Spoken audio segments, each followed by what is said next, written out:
Ethnography.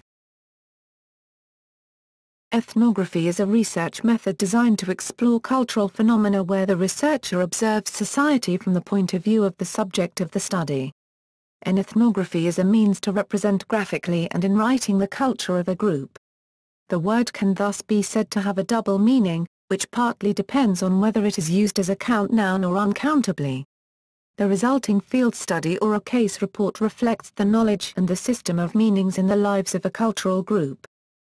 Ethnography, as the empirical data on human societies and cultures, was pioneered in the biological, social, and cultural branches of anthropology but has also become popular in the social sciences in general, sociology, communication studies, history, wherever people study ethnic groups, formations, compositions, resettlements, social welfare characteristics, materiality, spirituality, and a people's ethnogenesis. The typical ethnography is a holistic study and so includes a brief history, and an analysis of the terrain, the climate, and the habitat. In all cases it should be reflexive, make a substantial contribution toward the understanding of the social life of humans, have an aesthetic impact on the reader, and express a credible reality. An ethnography records all observed behavior and describes all symbol-meaning relations using concepts that avoid casual explanations. Origins. Gerard Friedrich Müller developed the concept of ethnography as a separate discipline whilst participating in the Second Kamchatka expedition, 1733-43, as a professor of history and geography. Whilst involved in the expedition, he differentiated Völkerbeschreibung as a distinct area of study.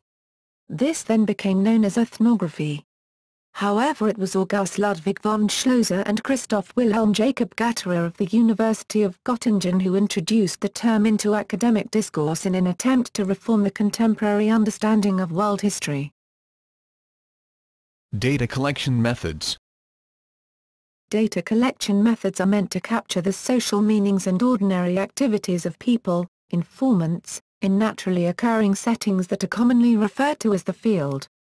The goal is to collect data in such a way that the researcher imposes a minimal amount of their own bias on the data.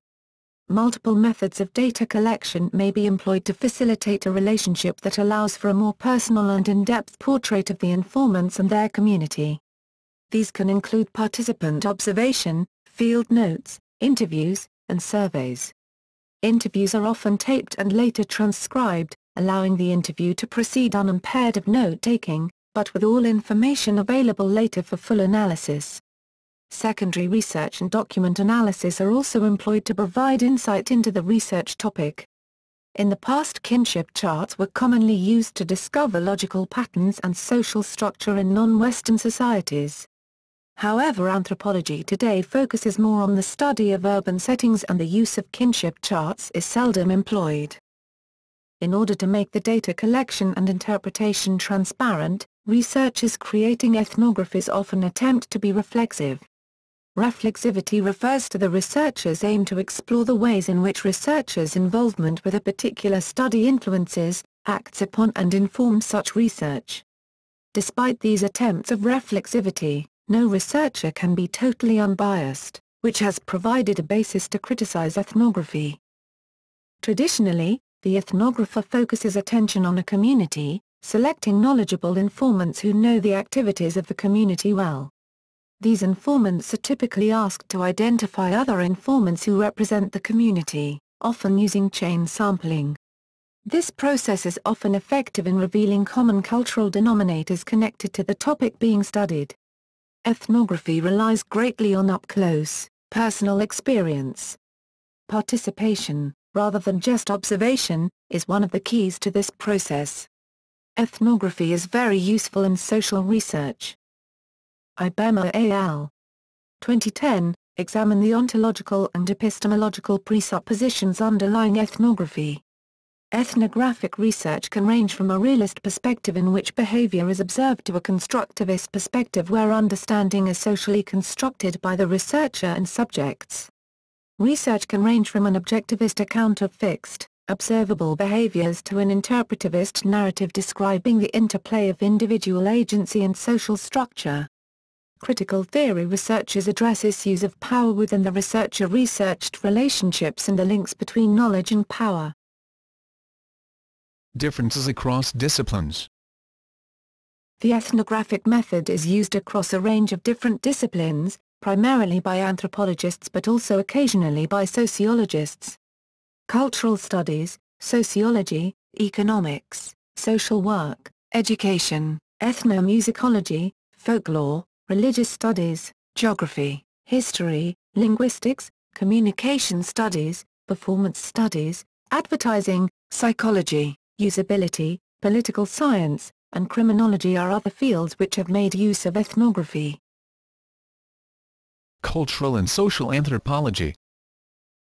Cultural anthropology and social anthropology were developed around ethnographic research and their canonical texts which are mostly ethnographies, for example Argonauts of the Western Pacific, 1922, by Bronislaw Malinowski, Ethnologisch Excursion in Johor, 1875, by Nicholas Maclay, Coming of Age in Samoa, 1928, by Margaret Mead, The New, 1940, by E. Evans Pritchard, Navan, 1936, 1958, by Gregory Bateson or The Leal of the Kasai, 1963, by Mary Douglas.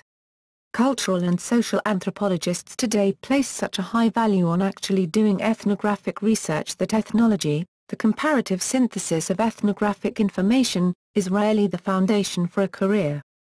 The typical ethnography is a document written about a particular people, almost always based at least in part on emic views of where the culture begins and ends. Using language or community boundaries to bound the ethnography is common. Ethnographies are also sometimes called case studies. Ethnographers study and interpret culture, its universalities and its variations through ethnographic study based on fieldwork. An ethnography is a specific kind of written observational science which provides an account of a particular culture, society, or community. The field work usually involves spending a year or more in another society, living with the local people and learning about their ways of life. Ethnographers are participant observers. They take part in events they study because it helps with understanding local behavior and thought. Classic examples are Carol Stack's All Our Kin, Jean Briggs' Never in Anger, Richard Lee's Kalahari Hunter-Gatherers, Victor Turner's Forest of Symbols, David Mabry Lewis' Shavanti Society, E. Evans Pritchard's The New, and Claude Levi-Strauss Trist's Tropics. Iterations of ethnographic representations in the classic, modernist camp include Bartholomew Dean's recent, 2009, contribution, Year in a Society, Cosmology, and History in Peruvian Amazonia. A typical ethnography attempts to be holistic and typically follows an outline to include a brief history of the culture in question, an analysis of the physical geography or terrain inhabited by the people under study, including climate, and often including what biological anthropologists call habitat. Folk notions of botany and zoology are presented as ethnobotany and ethnozoology alongside references from the formal sciences. Material culture, technology, and means of subsistence are usually treated next, as they are typically bound up in physical geography and include descriptions of infrastructure. Kinship and social structure, including age grading, peer groups, gender, voluntary associations, clans, moieties, and so forth, if they exist, are typically included. Languages spoken, dialects, and the history of language change are another group of standard topics. Practices of child rearing, acculturation, and emic views on personality and values usually follow after sections on social structure. Rites, rituals, and other evidence of religion have long been an interest and are sometimes central to ethnographies, especially when conducted in public where visiting anthropologists can see them. As ethnography developed, anthropologists grew more interested in less tangible aspects of culture, such as values, worldview and what Clifford Geertz termed the ethos of the culture. Geertz's own fieldwork used elements of a phenomenological approach to fieldwork, tracing not just the doings of people, but the cultural elements themselves. For example, if within a group of people, winking was a communicative gesture, he sought to first determine what kinds of things a wink might mean. It might mean several things. Then, He sought to determine in what contexts winks were used, and whether, as one moved about a region, winks remained meaningful in the same way. In this way, cultural boundaries of communication could be explored, as opposed to using linguistic boundaries or notions about residence. Dietz, while still following something of a traditional ethnographic outline, moved outside that outline to talk about webs instead of outlines of culture. Within cultural anthropology, there are several subgenres of ethnography. Beginning in the 1950s and early 1960s, anthropologists began writing bioconfessional ethnographies that intentionally exposed the nature of ethnographic research. Famous examples include Trist's Tropics, 1955, by Claude Levi-Strauss, The High Valley by Kenneth Reed, and The Savage and the Innocent by David Maybury Lewis, as well as the mildly fictionalized Return to Laughter by Eleanor Smith Bowen, Laura Burnham. Later reflexive ethnographies refined the technique to translate cultural differences by representing their effects on the ethnographer. Famous examples include Deep Play, Notes on a Balinese Cockfight by Clifford Geertz, Reflections on Fieldwork in Morocco by Paul Rabinow, The Headman and I by Jean-Paul Dumont, and Tuhami by Vincent Crapanzano. In the 1980s, the rhetoric of ethnography was subjected to intense scrutiny within the discipline, under the general influence of literary theory and post-colonial post-structuralist thought. Experimental ethnographies that reveal the ferment of the discipline include Shamanism, Colonialism, and The Wild Man by Michael Taussig, Debating Muslims by Michael F. J. Fisher and Media Beatty, A Space on the Side of the Road by Kathleen Stewart, and Advocacy After Bhopal by Kim Fortun. This critical turn in sociocultural anthropology during the mid-1980s can be traced to the influence of the now classic, and often contested, text, writing culture, The Poetics and Politics of Ethnography, 1986, edited by James Clifford and George Marcus. Writing culture helped bring changes to both anthropology and ethnography, often described in terms of being postmodern, reflexive, literary, deconstructive, or post-structural in nature, in that the text helped to highlight the various epistemic and political predicaments that many practitioners saw as plaguing ethnographic representations and practices. Where Geertz's and Turner's interpretive anthropology recognized subjects as creative actors who constructed their sociocultural worlds out of symbols, postmodernists attempted to draw attention to the privileged status of the ethnographers themselves. That is, the ethnographer cannot escape their own particular viewpoint in creating an ethnographic account, thus making any claims of objective neutrality on the part of their representation highly problematic, if not altogether impossible.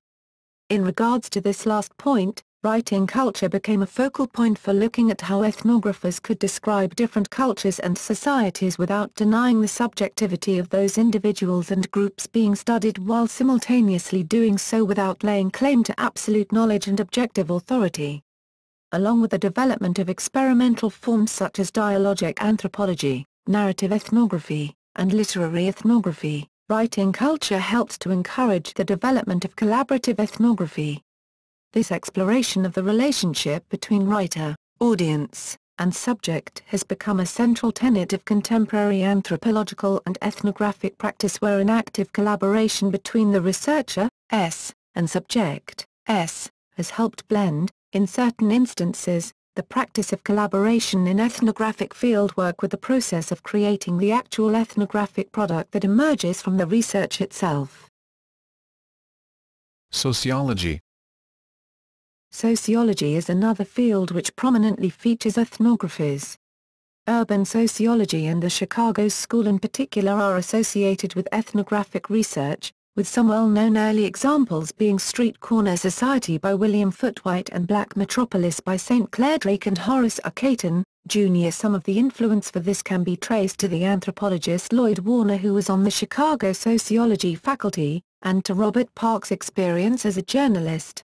Symbolic interactionism developed from the same tradition and yielded several excellent sociological ethnographies, including Shared Fantasy by Gary Allen Fine, which documents the early history of fantasy role-playing games. Other important ethnographies in sociology include Pierre Bourdieu's work on Algeria and France. Jabir F. Gubrium's series of organizational ethnographies focused on the everyday practices of illness, care, and recovery are notable. They include Living and Dying at Murray Manor, which describes the social worlds of a nursing home. Describing Care, Image and Practice in Rehabilitation, which documents the social organization of patient subjectivity in a physical rehabilitation hospital. Caretakers, Treating Emotionally Disturbed Children, which features the social construction of behavioral disorders in children. And Old-Timers and Alzheimer's, the descriptive organization of senility, which describes how the Alzheimer's disease movement constructed a new subjectivity of senile dementia and how that is organized in a geriatric hospital. Paul Willis's Learning to Labor on Working-Class Youth, the work of Elijah Anderson, Mitchell Dunayer, and Loic Wacquant on Black America, and Leila Rhodes' Glimpses of Madrasa from Africa. But even though many subfields and theoretical perspectives within sociology use ethnographic methods, ethnography is not the sine qua non of the discipline, as it is in cultural anthropology. Communication studies. Beginning in the 1960s and 1970s, ethnographic research methods began to be widely employed by communications scholars. The purpose of ethnography is to describe and interpret the shared and learned patterns of values, behaviors, beliefs and language of a culture-sharing group. Harris, 1968, also Agar, 1980, notes that ethnography is both a process and an outcome of the research. Studies such as Jerry Philipson's analysis of cultural communication strategies in a blue-collar, working-class neighborhood on the south side of Chicago, Speaking Like a Man in Teamsterville, paved the way for the expansion of ethnographic research in the study of communication. Scholars of communication studies use ethnographic research methods to analyze communicative behaviors and phenomena. This is often characterized in the writing as attempts to understand taken-for-granted routines by which working definitions are socially produced. Ethnography as a method is a storied, careful, and systematic examination of the reality-generating mechanisms of everyday life. Coulon, 1995.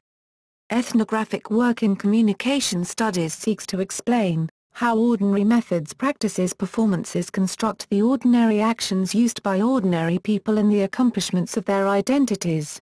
This often gives the perception of trying to answer the why and how come questions of human communication.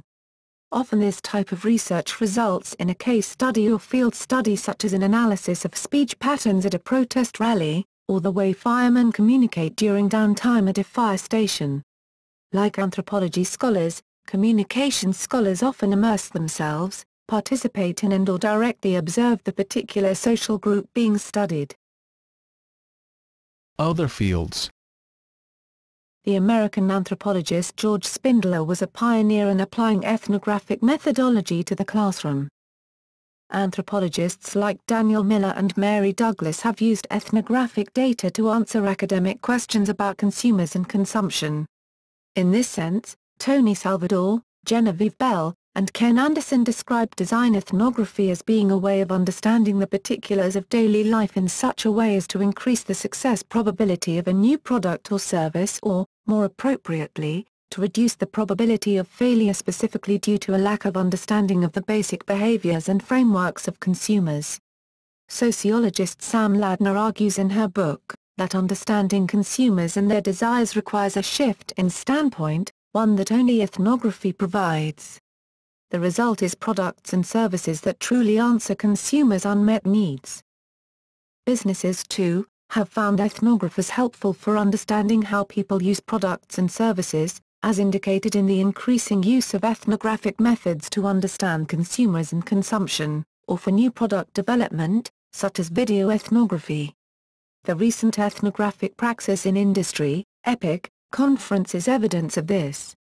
Ethnographers' systematic and holistic approach to real-life experience is valued by product developers, who use the method to understand unstated desires or cultural practices that surround products. Where focus groups fail to inform marketers about what people really do, ethnography links what people say to what they actually do, avoiding the pitfalls that come from relying only on self-reported, focus group data. Evaluating ethnography. Ethnographic methodology is not usually evaluated in terms of philosophical standpoint, such as positivism and emotionalism. Ethnographic studies nonetheless need to be evaluated in some manner. While there is no consensus on evaluation standards, Richardson, 2000, pages 254, provides 5 criteria that ethnographers might find helpful. Jabber F. Gubrium and James A. Holstein's, 1997, monograph The New Language of Qualitative Method discusses forms of ethnography in terms of their methods. Talk. Substantive contribution. Does the piece contribute to our understanding of social life? Aesthetic merit. Does this piece succeed aesthetically? Reflexivity. How did the author come to write this text? Is there adequate self-awareness and self-exposure for the reader to make judgments about the point of view? Impact. Does this affect me? Emotionally? Intellectually? Does it move me? Expresses a reality? Does it seem true, a credible account of a cultural, social, individual, or communal sense of the real? Ethics. Gary Allen Fine argues that the nature of ethnographic inquiry demands that researchers deviate from formal and idealistic rules or ethics that have come to be widely accepted in qualitative and quantitative approaches in research. Many of these ethical assumptions are rooted in positivist and post-positivist epistemologies that have adapted over time, but nonetheless are apparent and must be accounted for in all research paradigms. These ethical dilemmas are evident throughout the entire process of conducting ethnographies, including the design, implementation, and reporting of an ethnographic study. Essentially, Fine maintains that researchers are typically not as ethical as they claim or assume to be, and that each job includes ways of doing things that would be inappropriate for others to know. Fine is not necessarily casting blame or pointing his finger at ethnographic researchers, but rather is attempting to show that researchers often make idealized ethical claims and standards which in actuality are inherently based on partial truths and self-deceptions. Fine also acknowledges that many of these partial truths and self-deceptions are unavoidable. He maintains that illusions are essential to maintain an occupational reputation and avoid potentially more caustic consequences. He claims, ethnographers cannot help but lie, but in lying, we reveal truths that escape those who are not so bold. Based on these assertions, Fine establishes 3 conceptual clusters in which ethnographic ethical dilemmas can be situated: classic virtues, technical skills, and ethnographic self. Much debate surrounding the issue of ethics arose after the ethnographer Napoleon Chafnon conducted his ethnographic fieldwork with the Yanomami people of South America. While there is no international standard on ethnographic ethics, many Western anthropologists look to the American Anthropological Association for guidance when conducting ethnographic work. The association has generated a code of ethics approved in February 2009 which states that anthropologists have moral obligations as members of other groups, such as the family, religion, and community, as well as the profession. The Code of Ethics goes on to note that anthropologists are also part of a wider scholarly and political network as well as human and natural environment which needs to be reported on respectfully. The Code of Ethics recognizes that sometimes very close and personal relationship can sometimes emerge from doing ethnographic work.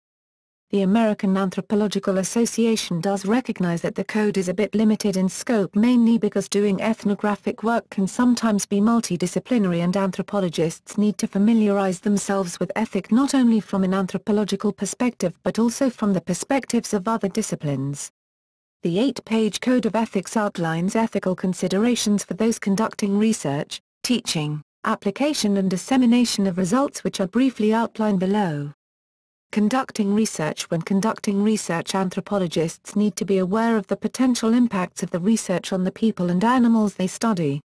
If the seeking of new knowledge will negatively impact the people and animals they will be studying, they may not undertake the study according to the Code of Ethics. Teaching. When teaching the discipline of anthropology, instructors are required to inform students of the ethical dilemmas of conducting ethnographies and field work. Application. When conducting an ethnography, anthropologists must be open with funders, colleagues, persons studied or providing information, and relevant parties affected by the work about the purpose, potential impacts, and source, of support for the work. Dissemination of results. When disseminating results of an ethnography, the code notes that anthropologists have an ethical obligation to consider the potential impact of both their research and the communication or dissemination of the results of their research on all directly or indirectly involved. Research results of ethnographies should not be withheld from participants in the research if that research is being observed by other people. Classic virtues. The kindly ethnographer. Most ethnographers present themselves as being more sympathetic than they actually are, which aids in the research process, but is also deceptive. The identity that we present to subjects is different from who we are in other circumstances. The friendly ethnographer. Ethnographers operate under the assumption that they should not dislike anyone. In actuality, when hated individuals are found within research, ethnographers often crop them out of the findings. The honest ethnographer. If research participants know the research goals, their responses will likely be skewed. Therefore, ethnographers often conceal what they know in order to increase the likelihood of acceptance. Technical skills. The precise ethnographer. Ethnographers often create the illusion that field notes are data and reflect what really happened. They engage in the opposite of plagiarism, giving credit to those undeserving by not using precise words but rather loose interpretations and paraphrasing. Researchers take near fictions and turn them into claims of fact.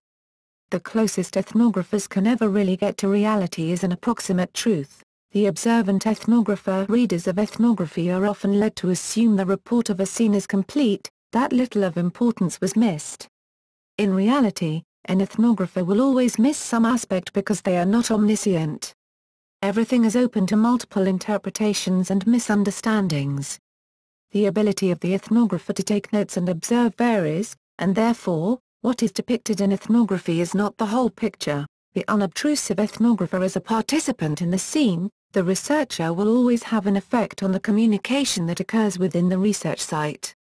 The degree to which one is an active member affects the extent to which sympathetic understanding is possible. Ethnographic self. The following appellations are commonly misconceived conceptions of ethnographers. The candid ethnographer, where the researcher situates themselves within the ethnography, is ethically problematic. There is an illusion that everything reported has actually happened because the researcher has been directly exposed to it. The chaste ethnographer. When ethnographers participate within the field, they invariably develop relationships with research subjects participants. These relationships are sometimes not accounted for within the reporting of the ethnography, despite the fact that they seemingly would influence the research findings. The fair ethnographer claims that objectivity is an illusion and that everything in ethnography is known from a perspective. Therefore, it is unethical for a researcher to report fairness in their findings. The literary ethnographer representation is a balancing act of determining what to show through poetic prosaic language and style versus what to tell via straightforward, factual reporting. The idiosyncratic skill of the ethnographer influences the face value of the research. According to Norman K. Denzin, the following 8 principles should be considered when observing, recording, and sampling data. The groups should combine symbolic meanings with patterns of interaction. Observe the world from the point of view of the subject, while maintaining the distinction between everyday and scientific perceptions of reality. Link the group symbols and their meanings with the social relationships. Record all behavior. Methodology should highlight phases of process, change, and stability. The act should be a type of symbolic interactionism. Use concepts that would avoid casual explanation.